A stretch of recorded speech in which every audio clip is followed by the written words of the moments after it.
à tous, bienvenue. Vous regardez i24 News, c'est l'heure de votre journal du foot. Nous allons décrypter ensemble les résultats des championnats européens. Alors surtout restez avec nous, avec moi depuis Paris, un champion du monde, Emmanuel Petit. Emmanuel, bonjour. Bonjour à tous. Merci d'être avec moi tout au long de cette émission. Puis vous, Lise Barimbaud, merci d'être là. Vous avez tout lu, vous n'avez rien raté. On en parlera évidemment dans cette émission. Allez, on est parti pour un programme 100%. Ballon rond. Et on ouvre cette émission avec le championnat de France. Lyon met fin à la série incroyable des Marseillais en s'imposant face à l'OM 1-0. Le PSG bat Bordeaux 3-0. Monaco s'impose à Bastia 3-1. Saint-Etienne bat Rennes 1-0. Le carton de la journée est à mettre au profit de Nice qui écrase Guingamp en Bretagne 7-2. Alors l'Olympique Marseille de Marcelo Bielsa aura tenu une série incroyable de 8 victoires consécutives et c'est Lyon Emmanuel Petit qui vient d'y mettre un terme. Oui, comme d'habitude d'ailleurs, c'est un petit peu leur chat noir les Lyonnais, parce qu'à chaque fois qu'ils reçoivent Marseille, c'est souvent des victoires pour les Gones. Donc c'est vrai qu'ils mettent fin à une suite de victoires impressionnantes.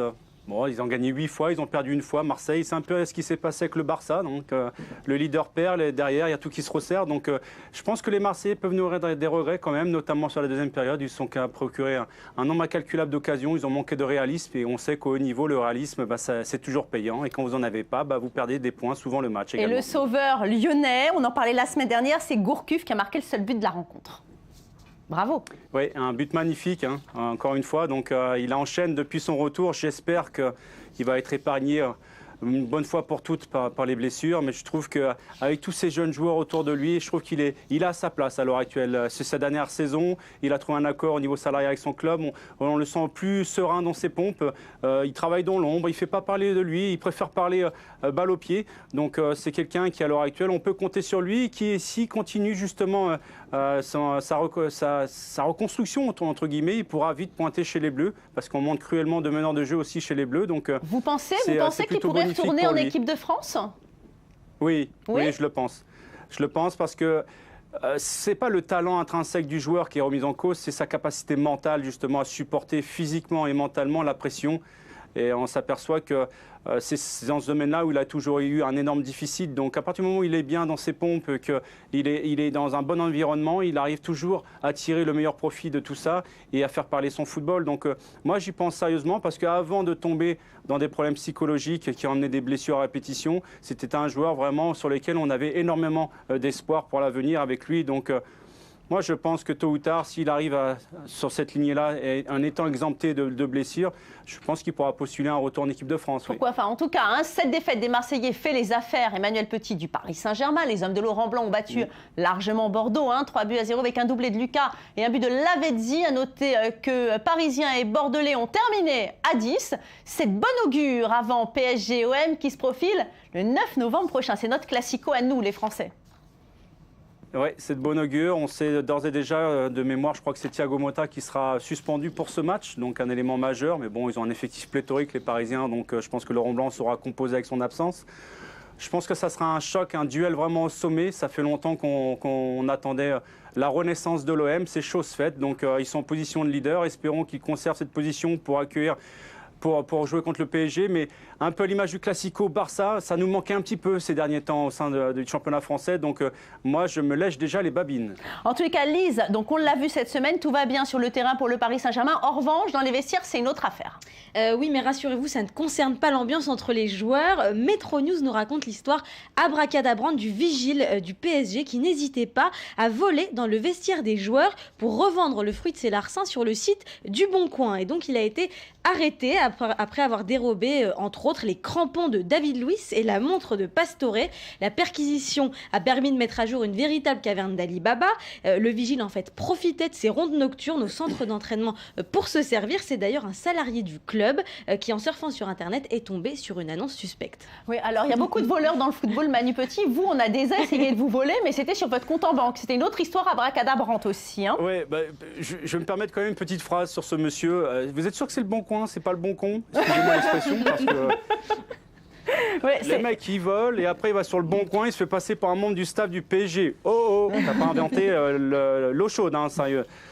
Non, mais en ce qui me concerne, donc, ce sont des faits courants quand même dans le football. Moi-même, j'ai été victime 4 fois de fraude bancaire, notamment une qui était énorme quand même. C'était un réseau très organisé et les personnes ont été arrêtées au moment où ils allaient retirer l'argent dans une banque allemande. Donc, il y a une connexion entre la police française et allemande, heureusement. Et heureusement aussi que j'ai eu la confiance de certaines banques qui m'ont contacté directement parce qu'il y avait des choses qui leur sautaient aux yeux. Donc, je sais qu'il y a d'autres joueurs aussi qui ont été victimes de fraude bancaire, mais je veux dire, ce sont des faits extrêmement courants, malheureusement, dans le monde du football. Oui, prudence, messieurs les footballeurs. En tout cas, on va regarder tout de suite le classement. Le Paris Saint-Germain qui se rapproche. Le club de la capitale revient à 4 points des leaders marseillais grâce à sa victoire. Lyon conserve la 3e place devant Saint-Etienne et Nantes. Monaco continue sa remontée et prend la 8e place, alors que Lille continue de sombrer et se retrouve à la 11e place en 2e partie de tableau. Allez, on passe tout de suite au sujet de la semaine.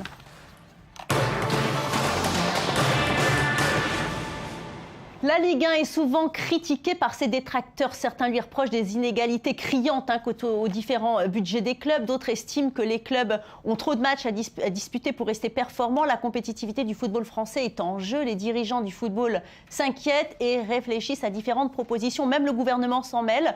Une solution, réduire le nombre des clubs présents dans l'élite, passer de 20 à 18. Mathieu Taubman tente de nous éclairer sur ce sujet. Regardez. C'est l'un des plus vieux débats du football français. Faut-il jouer à 20 ou 18 clubs en Ligue 1 ? Après être passé à 18 de 1997 à 2002, la L1 compte actuellement 20 formations. Le président de Ligue de football professionnel Frédéric Thiriez s'est exprimé dans le cadre de son projet Delta et il pense que le retour à 18 pourrait alléger le calendrier et augmenter la répartition TV par club. De son côté, Patrick Kanner, le ministre de la Ville, de la Jeunesse et des Sports, va dans le même sens et espère aider à sortir les clubs français de leur situation financière. Je suis favorable à un resserrement à 18. Cela permettrait aux clubs de l'élite de pouvoir assumer correctement l'ensemble de leurs engagements.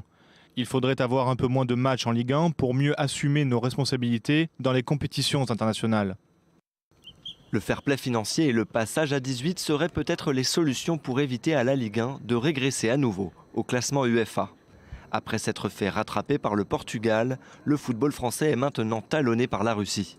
Un passage à 18 équipes entraînera forcément des difficultés d'adaptation. Il y aura des déceptions de la part des clubs souhaitant accéder à la Ligue 1 et de ce fait moins de ventes de billets dans les clubs rétrogradés. Que ce soit l'Espagne, l'Italie ou l'Angleterre, il y a 20 équipes, alors que l'Allemagne en a 18 et se porte très bien. La Bundesliga est souvent enviée par la Ligue 1, pourtant rien n'est fait pour reproduire son fonctionnement. À 18 ou à 20 clubs, la Ligue 1 doit se réformer si elle veut enrayer la chute inexorable du football français dans les compétitions européennes. Alors Manu, avant de nous faire réagir, on va écouter tout de suite Francis Maroteau, rédacteur en chef à France Télévisions, avec qui je me suis entretenu un petit peu plus tôt dans la journée. Écoutez. Il est effectivement tout à fait illogique qu'un pays comme la France ne réussisse pas à placer régulièrement ses clubs en quart de finale, demi-finale, voire finale des compétitions européennes. Mais 4 matchs en moins. Est-ce que 4 matchs en moins vont permettre, sur un plan sportif, puisqu'il y aura plus de 18 clubs, à des joueurs d'être plus en forme, plus motivés pour jouer l'Europe, moins fatigués? Ça, déjà, vous avez Emmanuel Petit qui peut y répondre de façon très claire. Lui, il sait, il connaît, il a l'expertise pour ça. Alors Emmanuel Petit, un passage à 18 clubs, est-ce que vous pensez que c'est la solution pour sauver la compétitivité du football français ? Je ne pense pas, non. Ça avait déjà été tenté, vous l'avez dit dans le reportage, fin des années 2000. Et franchement, ça n'a pas été un essai concluant. Vous l'avez dit encore, les championnats majeurs européens, hormis l'Allemagne qui joue à 18, la plupart jouent à 20 clubs. Ça ne pose pas de problème dans les autres pays. Moi, je pense au contraire que si on devait assainir un petit peu les finances, parce qu'il faut quand même souligner une chose, c'est que l'année dernière, les déficits des clubs français étaient de 39 millions. Cette année, les 200 millions d'euros. Donc, est-ce que c'est à cause de la multiplication des matchs ? Non, je ne pense pas. On je pense parle au contraire, par exemple c'est une mauvaise gestion des clubs. D'enlever la Coupe de la Ligue. Qu'est-ce que vous en pensez ? Oui, mais enlever la Coupe de la Ligue, excusez-moi, mais s'il y a bien une compétition qui trace toutes les compétitions à l'heure actuelle, c'est bien les Coupes européennes. Quand vous avez la Champions League et l'Europa League, ce sont des mini-championnats dans les championnats hexagonaux. Excusez-moi, mais vous laissez peu de place aux championnats nationaux, quoi. Donc, quelque part, vous avez une suprématie de l'UEFA à l'intérieur des championnats hexagonaux qui est pervers. En dehors du déficit des clubs français, moi, ce qui me choque par-dessus tout, c'est qu'on pointe toujours du doigt le bon élève allemand, mais est-ce qu'ils ont la même fiscalité que nous, les clubs français, quand on a une taxe à 75% sur le spectacle? Rappelez-vous aussi également que Bruxelles va mettre une taxe bientôt aussi sur le spectacle, donc ça va toucher encore plus durement, fiscalement parlant, les clubs gestionnaires. Donc moi, je dirais qu'il y a des économies à faire. On peut aussi instaurer aussi un salary cap. Alors on me dit que Michel Platini lui-même m'avait dit il y a 2 ans que c'était illégal de le mettre en place. Il y a des sports en France qui le mettent en place, notamment le rugby. Il n'y a personne qui trouve rien à redire. Saint-Etienne le fait également dans le football, sans le dire ouvertement. Ils ont instauré un salary gap au sein de leur club. Ils font partie des clubs ayant la meilleure gestion financière à l'heure actuelle et économique.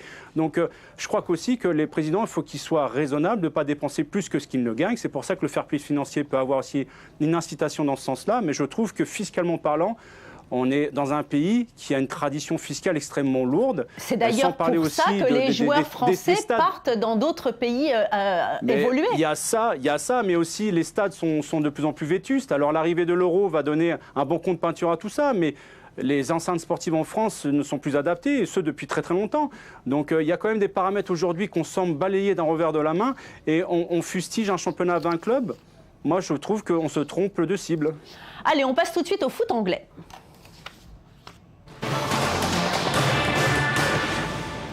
Et en Première Ligue, il y a eu comme d'habitude du spectacle et des surprises. Chelsea et Manchester United se quittent sur un match nul 1-1. Manchester City déçoit et perd à West Ham 2-1. Arsenal s'impose sur Sunderland grâce à un doublé d'Alexis Sanchez. Liverpool continue sur courant alternatif et fait match nul contre Hull City.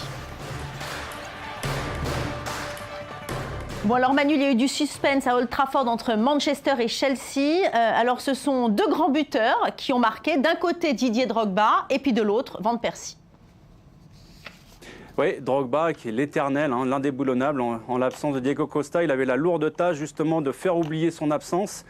Et il s'en est plutôt bien sorti, puisque non seulement il marque le but de Chelsea, mais en plus il était bien présent sur le front de l'attaque physiquement. Il a beaucoup embêté la défense mancunienne. Et Van Persie a attendu les arrêts de jeu, quasiment les dernières secondes des arrêts de jeu pour venir égaliser, alors qu'il avait été fautif sur le placement justement sur la tête de Drogba, qu'il avait raté un face-à-face avec le gardien Courtois, le gardien de Chelsea. Donc il s'en sort bien, on va dire, Van Persie. Mais Drogba, franchement, à 36 ans, faire ce qu'il fait tout seul sur le front de l'attaque en Première Ligue, qui plus est, c'est chapeau l'artiste. Alors Manu, je vous propose d'écouter les réactions des 2 entraîneurs à l'issue de cette rencontre. Évidemment, ils ne sont pas du tout du même avis. Écoutez-les. Selon moi, et selon ce que j'ai pu voir et analyser pendant le match, mon sentiment c'est que nous avons fait une bonne première mi-temps et une seconde mi-temps exceptionnelle.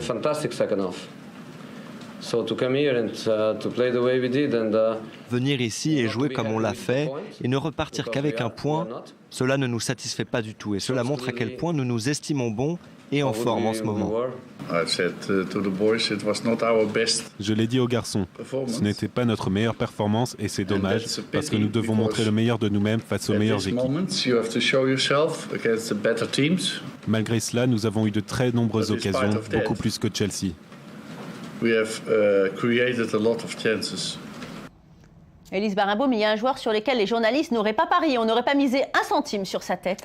Et oui, Robin Van Persie n'était pas très enthousiasmant avant la rencontre. SoFoot titrait même Van Persie l'orphelin. À 31 ans, l'avant-centre batave semblait avoir perdu sa hargne. Elle était loin. L'enfilade de buts de la saison 2012-2013. Le journal, en fait, soupçonne une petite déprime du joueur qui ne se serait jamais remis du départ de Sir Alex Ferguson à la tête de United. Avec 26 buts en 38 matchs pour les Red Devils à l'époque, en mai 2013, le coach le comparait même à Eric Cantona. Puis sous Moyes, le successeur de Ferguson, il avait quand même marqué 12 buts, donc ça restait très bien. Mais il doutait pas mal et puis il a fait une Coupe du Monde en demi-teinte malgré 4 buts avec les Pays-Bas. Et puis avec les arrivées de cet été un peu bling-bling de Di Maria et Falcao, Van Persie apparaissait comme une relique d'un autre temps. Alors il y a une résurrection hier soir alors contre Chelsea. Oui, l'équipe rend hommage aux joueurs. Van Persie a ressuscité le Fergie Time contre les Blues. Il a sauvé les Gunners avec un but in extremis extremis à la 94e minute, alors qu'une 3e défaite cette saison en championnat pointait le bout de son nez pour Manchester United. Il a réussi à répondre à Didier Drogba et pourtant avec seulement 2 buts en 7 titularisations en ce début de saison, c'était pas très facile pour RVP, mais il est sûrement revenu aussi grâce à l'absence sur le terrain de Falcao et de Rooney. Alors pour vous Manu, Van Persie, est-ce qu'il peut rivaliser avec Falcao ou Di Maria ? À 31 ans, je crois qu'il a encore 1 ou 2 années devant lui au très haut niveau, et notamment au poste. Mais il doit s'inspirer de ce qu'a fait aussi Drogba, qui a été un exemple sur le terrain d'abnégation, de solidarité, de combativité. Je pense que le problème de Van Persie se situe surtout d'un point de vue psychologique. Vous l'avez dit, il a marqué que 2 buts, avec celui d'hier inclus, depuis le début de championnat sur 7 matchs. C'est très très peu pour un joueur de son standing. Rooney étant suspendu et également Falcao revenant de blessure, avec des joueurs comme Carrick au milieu de terrain qui manquaient énormément, je ne suis pas certain que Van Gaal ait dans sa tête que Van Persie soit titulaire le prochain match. J'en suis loin d'être certain. Bon, on verra ça. Espérons pour Van Persie que le but d'hier relance complètement sa saison. Merci beaucoup Manu, merci à vous Lise. Que le temps passe vite en votre compagnie. On se retrouve demain pour le reste de l'actualité sportive. Surtout, restez avec nous sur i24 News.